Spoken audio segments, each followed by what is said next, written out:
Đây là Renny 75 và đây là đối thủ của nó.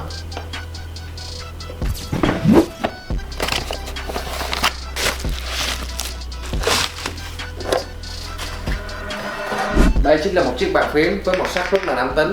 Đây là một đối thủ nặng ký với Renny 75. Về cách đóng gối cả hai gần như giống nhau, riêng Way 75 còn được tặng thêm form để mình có thể custom thêm. Đều là layout 75, đều là keycap PBT double shot và cũng đều là Squish HMX, khá tương đồng với nhau nên hai em này luôn là đối thủ trong cùng phân khúc. Nhưng Way 75 ăn tiền ở chỗ có thêm công nghệ carbon tháo lắp siêu tiện lợi cho những người mới chơi thể loại custom, và dưới mặt có thêm công nghệ mask shape giúp mình lắp dễ dàng hơn. Và vẫn là một điểm hơn của Way 75 là vị trí để receiver phía sau mặt lưng. Tuy cùng Squish nhưng âm thanh của Way 75 cho ra lại đanh hơn, nổ hơn, nghe rất đã, phù hợp với những bạn chơi game nhiều hơn làm việc. Bây giờ tôi sẽ cho các bạn nghe thử âm thanh của nó nha.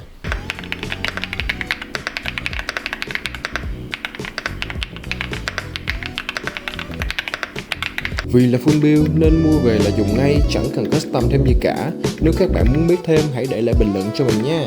Và hẹn gặp lại.